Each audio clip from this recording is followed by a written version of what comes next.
Forming a government, the opening talks are described as positive and wide-ranging. Truckers get an improved offer as they meet to decide their course of action. Britain admits using faulty plastic bullets. Mo Mowlam suggests the Tories knew. And outrage in Australia following reports of babies used in medical experiments.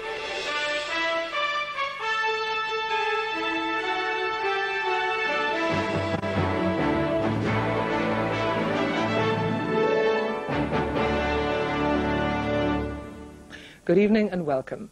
Talks open today between Fianna Fáil and the Progressive Democrats on a programme for the formation of a minority government. The sides described their discussions as positive and wide-ranging and said they would continue detailed negotiations on policy issues at further meetings over the next few days. They said they hope to complete their work by the weekend.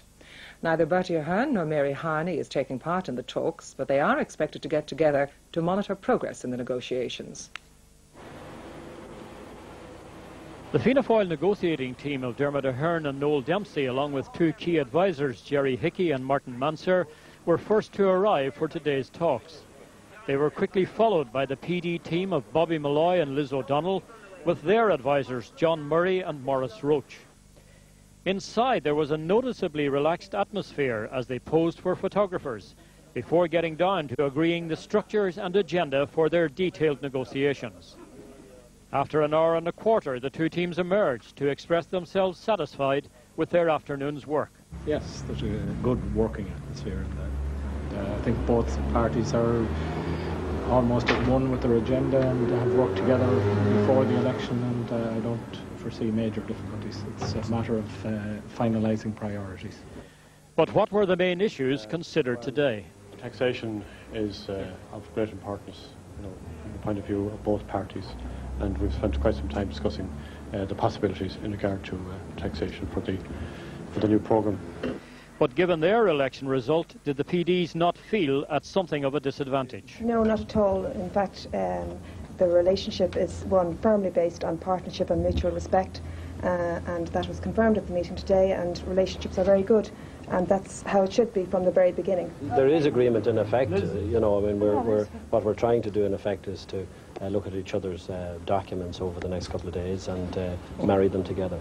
It was clear from the body language and atmosphere at these talks that both sides are not anticipating any major difficulties in their formal negotiations.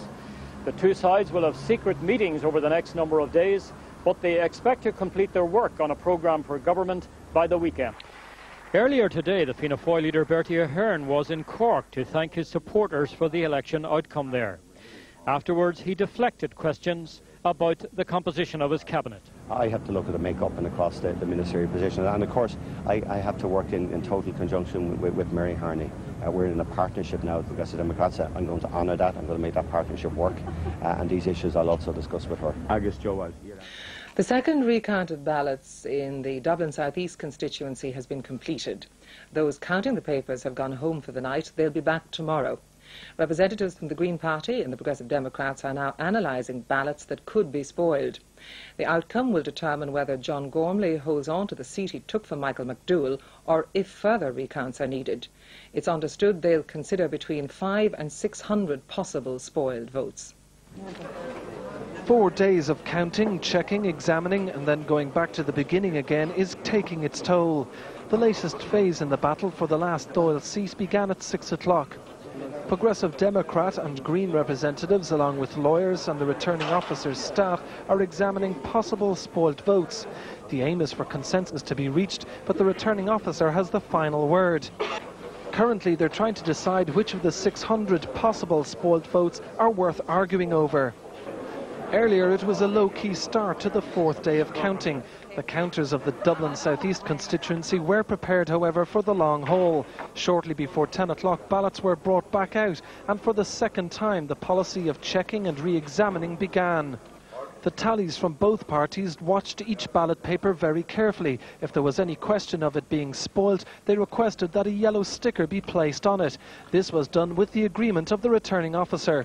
What the PDs hope is that enough errors will be found to cast doubt on John Gormley's 27-vote winning margin. It's understood that several ballots turned up today which did not have the full seal which should have been placed on all ballot papers in the polling booths. If this is the case, they will be deemed to have been spoiled.